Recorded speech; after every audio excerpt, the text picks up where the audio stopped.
I pledge allegiance to the flag of the United States of America and to the republic for which it stands, one nation, under God, indivisible, with liberty and justice for all.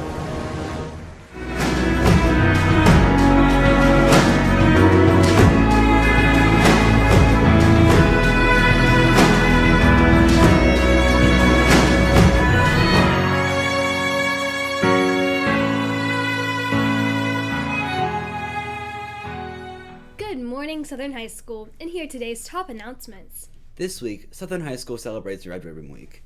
The purpose of Red Ribbon Week is to present a visible commitment to living in a safe, healthy, and drug-free life. The campaign is designed to create awareness concerning the problems related to the use of tobacco, alcohol, and other drugs to support the decision to live a drug-free lifestyle. Southern High School Youth in Action is providing messages on the morning announcements for the week of Red Ribbon Week.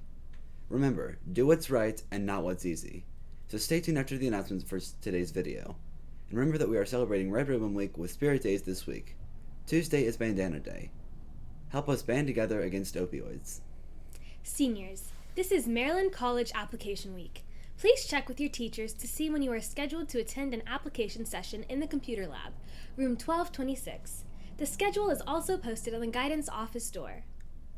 Congratulations to the Southern Garrett Marching Band on winning the Region 13 1A Championship over Northern and Pocahontas High School with a score of 88.56.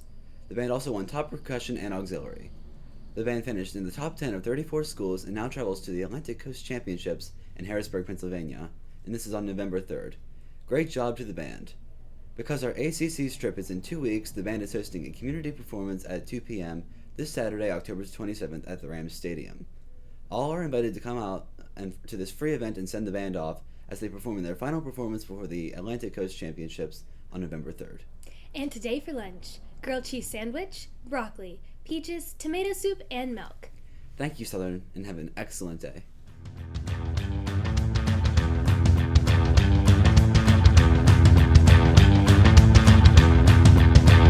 Art for me is not a noun, it's not a finished piece of perfect artwork that hangs in a museum, but rather it's a verb on how I view life.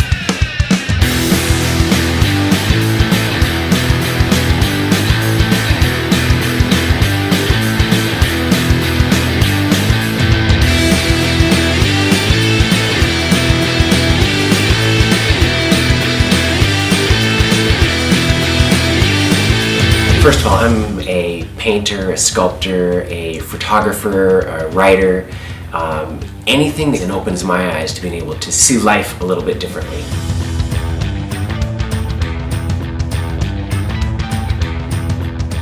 I've not always been an artist. In fact, I just started painting for the very first time in my life just a couple of years ago.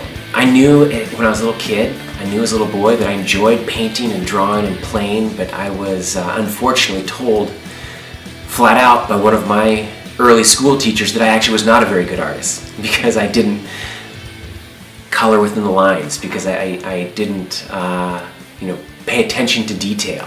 And so I quit. And in its place, I became pretty good at doing my homework. I became pretty good and operationally efficient on getting the grades that I was supposed to get, but along the way I became almost a scholastic facade, a business person facade of who I really think was meant to be. And so it wasn't until some very challenging things happened in my own life that rocked the core of my foundation that I actually lost everything.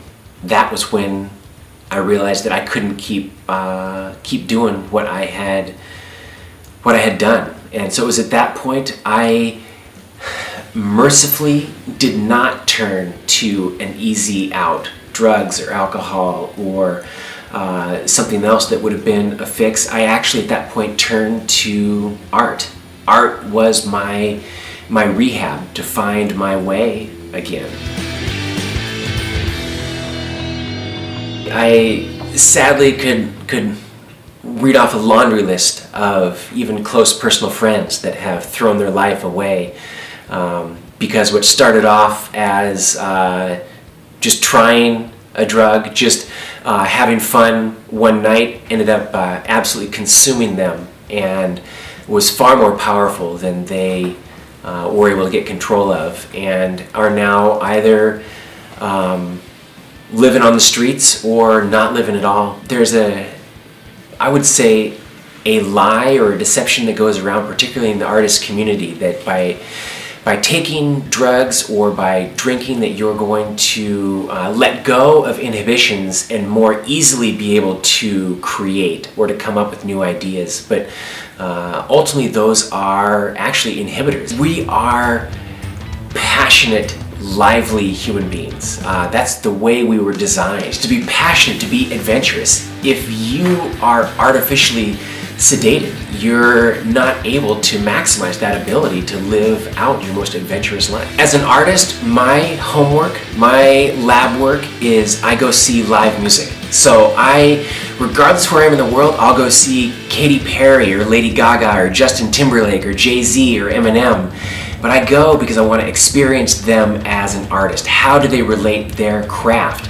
And then how and where do I generate new ideas? And so that's my form of school, is going and attending and being a part of live music. We have been taught to critically think, to solve math problems, to read incomplete sentences, to find the noun, to find the verb. Everything about our system has taught us to critically think. So I wrote a book called Unthink, which almost reverts back to this idea that Albert Einstein said, that imagination is more important than knowledge. So knowledge or critical thinking will get you from point A to point B, but imagination will get you everywhere. And that to me is so much more exciting than staying or painting within the lines. Once you get into that imaginative part of your mind, where you unleash or unlock your mind's capabilities, is when I think life starts to be the most exciting. My name is Eric Wall. Art is my natural high. What's yours?